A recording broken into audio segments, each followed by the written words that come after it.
Hola y gracias por estar en bibliatogo.com. Una vez más estamos aquí, llegando hasta ustedes con el mensaje de la palabra de Dios. En esta oportunidad quisiera que estudiáramos la fidelidad de la Biblia, la fidelidad de la palabra de Dios. Pues bien, este es el sitio en internet de bibliatogo.com. Cuando usted entra a internet, escribe bibliatogo.com, lo primero que usted va a encontrar es esta página donde usted puede hacer su registro, su email personal. Usted da clic en enviar y sigue las instrucciones para continuar todo el proceso de formación. Le invito también para dar clic en me gusta en nuestra página de Facebook y seguirnos en bibliatogo.com en Twitter. Todo el tiempo estamos actualizando y publicando nuevos contenidos que sabemos van a ser de mucho provecho para su vida espiritual. Bien, en esta oportunidad quiero que reflexionemos acerca de la fidelidad en el mensaje de la Biblia.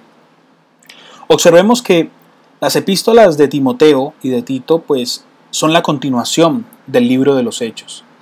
Desde su prisión en Roma, el apóstol Pablo fue liberado, como había anticipado ya a Filemón y a los filipenses. De inmediato, ¿qué hace él? Emprende un viaje acompañado de varios líderes jóvenes que estaban a su alrededor, discípulos. Ya él se sentía viejo, se sentía cansado, y lo que hizo fue dejar un sustituto en cada iglesia.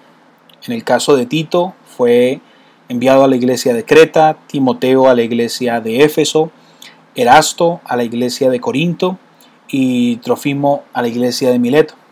Pero ya Pablo estaba bastante enfermo. Otros estudios dicen que vino a España, que desembarcó en las playas en Tarragona y que desde allí fue llevado a Roma, donde escribió la segunda epístola que fue enviada, la segunda carta que fue enviada a su discípulo Timoteo. Y claro, ya conocemos, luego fue decapitado y poco tiempo después fue el incendio muy conocido de Roma. Pero las epístolas, las cartas de Timoteo y de Tito, fueron escritas poco después de dejarles en sus iglesias respectivas para dar justamente instrucciones, porque habían falsos doctores en esa época, en ese momento, judaizantes, ¿cierto?, que enseñaban errores doctrinales. Por ejemplo, hablaban de la justificación por la ley. Entonces, ¿qué sucedía? Pues solo quienes la hubiesen cumplido perfectamente podían ser perdonados por la fe en Jesucristo. Entonces, ¿qué sucedía con esta enseñanza, con esta doctrina de justificación por ley? Pues que básicamente se desvalorizaba la obra de redención hecha por Jesucristo en la cruz, lo que Pablo pues había ya combatido a través de la predicación tiempo atrás en Gálatas. Si nosotros añadimos a esto lo que nos enseña Gálatas capítulo 5 verso 4, él expresa y dice: si la salvación es por la ley, en vano murió Cristo. Por esto entonces Pablo hace sonar una alarma de urgencia, ¿cierto? Podríamos decir que una campana de alerta acerca del Evangelio, pues de un modo muy claro en este texto que vamos a estudiar de 1 Timoteo capítulo 1 verso 15, porque lo que él está exponiendo pues básicamente es el verdadero evangelio. El verdadero evangelio lo encontramos en 1 Timoteo capítulo 1 verso 15. Dice la palabra de Dios: palabra fiel y digna de ser recibida por todos, que Cristo Jesús vino al mundo para salvar a los pecadores, de los cuales yo soy el primero. Observemos bien, palabra fiel. Ojo, no se trata de fábulas como las que ya para ese momento en la vida de Pablo y para lo que hoy nosotros conocemos en la historia de la humanidad. No se trata de fábulas como las que ya estaban desacreditadas acerca de la mitología. Tampoco de suposiciones vagas como muchas teorías de los filósofos. Cuando Pablo nos afirma acerca de la palabra fiel, estamos hablando de la palabra de Dios que llega al mundo, de la que Cristo mismo testificó aún delante del mismo Pilato, cuando leemos en 1 Timoteo capítulo 6 verso 3, el mismo Jesús en su juicio dio testimonio acerca de su identidad. Entonces el apóstol Pablo sabía y estaba íntimamente persuadido, porque él mismo declara: yo sé en quién he creído. Eso usted lo encuentra en 1 Timoteo capítulo 1, verso 12, 3 versículos atrás. Entonces, la pregunta es, este hombre persuadido, convencido, plenamente daba testimonio acerca de lo que él había creído. Pero la pregunta es, ¿y qué pruebas tenía él para afirmar acerca de la fidelidad en el mensaje de la Biblia? Pues primero, la vida de Cristo y sus milagros ante multitudes, no negados ni siquiera por sus propios enemigos. El mismo Talmud judío los confiesa. Claro que en el Talmud se le atribuyen como a Jesús como si tuviera un pacto con el demonio, pero usted y yo sabemos que esto no era así.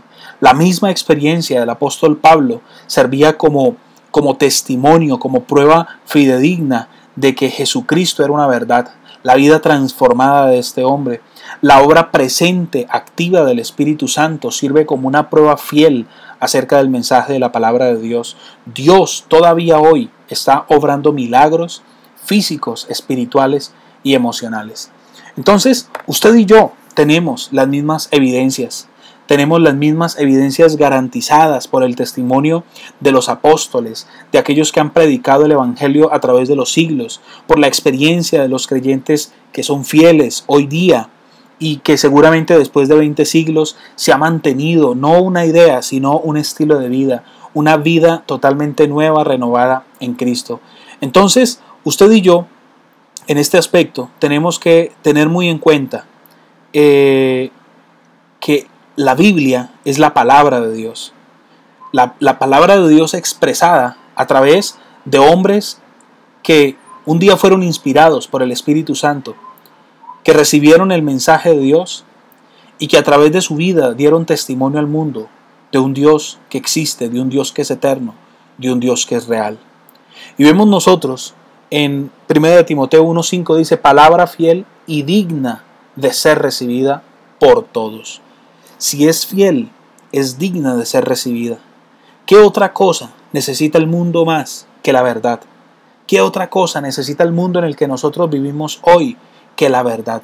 Y esa verdad, usted y yo sabemos dónde está y quién es. Entonces, esta expresión, digna de ser recibida por todos, nos indica a nosotros tres enseñanzas. Primero, que está al alcance de todos. Hay cosas aptas solo para algunos, libros, ciencia, pero el Evangelio es necesario para los ricos, para los pobres, para los sabios, para los ignorantes. Y lo reciben y lo profesan aún hoy personas de todas las clases. Entonces, primero, digno de ser recibida por todos. ¿Por qué? Porque está al alcance de todos. Segundo, que es de suficiente valor. La palabra de Dios tiene el suficiente valor necesario y único. Vale la pena que las personas reciban a Cristo. ¿Por qué? Porque todos lo necesitan. Vendrá el día en que muchos lamentarán su locura por no haber prestado mayor atención al mensaje de la Biblia. De ahí entonces que usted y yo seamos felices de haber descubierto esta verdad. De ahí que usted y yo hoy tengamos la oportunidad, como nos lo narra el mismo Evangelio, cuando se nos enseña acerca del rico y el Lázaro, cuando este rico se va a la condenación, entonces el mismo Dios le dice a Moisés y a los profetas tienen, óiganlos. Entonces usted y yo estamos llamados para recibir este mensaje que es digno de ser recibido por todos. Y tercero, este mensaje es poderoso porque es digno de crédito. A pesar de su humilde presentación en muchos casos, a lo mejor la mejor religión, mejor presentada en tiempos de Cristo, era la de los fariseos, si nosotros miramos el texto bíblico. Entonces, la verdad ha de ser recibida por humildemente que se presente. Si consideramos a la palabra de Cristo indigna de nosotros, Cristo entonces nos considerará indignos delante de su reino. Pero si nosotros observamos, no es la religión lo que realmente transmite y lleva a la salvación. Es el aceptar a Cristo en el corazón, es tomar la decisión de ceder el control de nuestra vida a Jesucristo. No es la religión la que salva, no existe religión alguna sobre la que salva. De hecho, la gran mayoría de personas que afirman ser ateos, lo que rechazan realmente es la religión. Y como lo hemos visto en anteriores videos, la religión simplemente es un intento fallido del hombre tratando de acercarse a Dios. Entonces, ¿cuál es el mensaje central? ¿En qué consiste este mensaje? Pues bien, Cristo Jesús vino al mundo. Así nos dice 1 Timoteo capítulo 1 verso 15. Una verdad que es innegable, aunque a lo mejor discutida desde los primeros siglos hasta hoy día. Muchos hoy se atreven a decir que Cristo no existió. Pero Cristo significa ungido, Dios Salvador. Él es el profetizado. Él bajó, ¿sí? Vino al mundo porque nosotros no podíamos subir a Dios. Entonces, el mensaje central es que Jesús vino al mundo. La fidelidad en el mensaje de la Biblia radica en que es palabra fiel, en que es digna de ser recibida por todos. Tiene un mensaje central. ¿Cuál es? Jesús vino al mundo. Y aquí nos surge otra pregunta. ¿Y cuál fue el propósito de su venida al mundo? ¿Para qué vino al mundo? ¿Qué nos dice la Biblia entonces en 1 Timoteo 1:15? Para salvar. Él vino a salvar a los pecadores, no tan solo a enseñar una moral superior, no a darnos simplemente un ejemplo, sino a salvarnos. De ahí entonces que usted y yo preferimos que Él viniera como un salvador y no como un maestro. ¿Por qué? Porque el mundo es pasajero y nos habría aprovechado pues muy poco lo que un maestro nos pudiera enseñar, pero el Cristo vino a salvar nuestra alma que estaba perdida y con su sacrificio en la cruz salvó nuestras almas de la condenación. Entonces nuestra alma es lo primero. Cuanto más nos acerquemos a la muerte, más lo veremos a Él. ¿Por qué? Porque nuestra nacionalidad es eterna, nuestra ciudadanía es eterna y es celestial. ¿Y qué vino Él a salvar? Cuando la Biblia expresa que Él vino a salvar, significa que Él, a usted y a mí, nos vio perdidos, nos vio sin esperanza.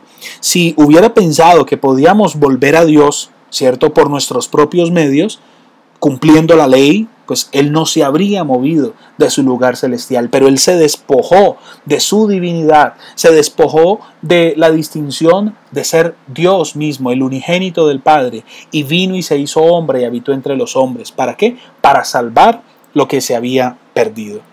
De ahí entonces que lleguemos a la pregunta clave: ¿salvación? ¿A quién salva? Él salva a los pecadores, no a los que se creen justos. Mucha atención con esto. Aquí el propósito no es quién es más bueno o quién es más malo, no. Aquel que acepta su condición de pecador. 1 de Juan 1:9 expresa que si usted y yo confesamos con nuestros labios, si confesamos nuestros pecados, Él es fiel y justo para perdonar nuestros pecados y para limpiarnos de toda maldad. Por eso el mensaje de la Biblia es claro. Aquí no se trata de cuánto tengo yo, o cuánto soy capaz yo de acumular, o cuántas obras buenas he acumulado. Muchas personas en el mundo de hoy hacen cosas buenas por los demás porque consideran que esa es la manera, la única manera de encontrar la paz interna, la paz interior.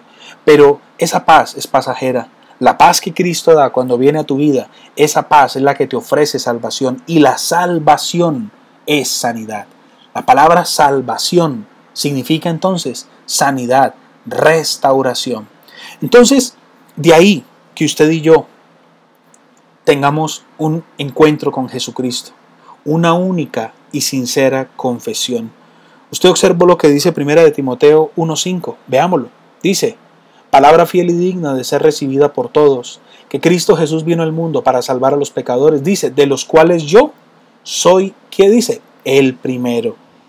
De los cuales yo soy el primero. Aquella persona que experimenta salvación no siente vergüenza de confesar su pecado.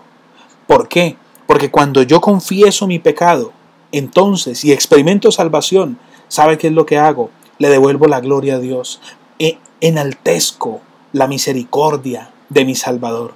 Enaltezco la obra de Cristo en la cruz. Enaltezco y reconozco que soy salvo por causa de su amor. Y esto entonces lleva mi vida a ser testimonio para estimular a otros a acercarse a Dios. Entonces, para terminar, dice 1 Corintios capítulo 1, verso 30. Mas por Él estáis vosotros en Cristo Jesús, el cual nos ha sido hecho por Dios sabiduría, justificación, santificación y redención. La pregunta entonces es: ¿no es digno este mensaje de ser creído y proclamado? El apóstol Pablo así lo sentía, y él le recomendó a Timoteo. Le dijo: Timoteo, No vayas a defraudar las profecías pasadas acerca de ti mismo. Entonces, usted y yo estamos llamados a anunciar la salvación, primero a experimentarla, primero a probarla en nuestra vida, a ver qué tan cierto es esto. Cuando Cristo viene a una vida, es para transformarla, para cambiarla. Con Cristo tenemos una vida intercambiada. De ahí entonces que este glorioso evangelio, esta buena nueva, eso significa la palabra evangelio, buena noticia. Entonces, que no se enfríe en nuestro corazón la llama encendida de predicar de Dios. Que no nos dejemos desviar por doctrinas falsas. ¿Por qué? Porque el mensaje de Cristo es el mensaje de la verdad. Y lo que liberará a este mundo de la condición y el estado en el que se encuentra es la verdad del amor de Dios. ¿Tendremos nosotros entonces en poco o en mucho este mensaje? ¿Lo apreciaremos como se merece para creerlo y para proclamarlo? ¿O simplemente lo vamos a ocultar y lo vamos a ignorar? Hijos de Dios, te invito para que comiences ya tu curso de formación esencial. Capacítate, prepárate, construye tu proyecto de vida espiritual. Entra a bibliatogo.com, haz parte de la comunidad de bibliatogo.com, participa de nuestros seminarios virtuales, son gratuitos. Aprende, deja que Dios te enseñe. Si necesitas asesoría espiritual, escríbenos. Gracias por estar aquí en YouTube, en bibliatogo.com. Nos vemos en un próximo video y recuerda, la Biblia es fiel, el mensaje de la palabra de Dios es fiel, es transformador y es poderoso. Muchas bendiciones y hasta pronto.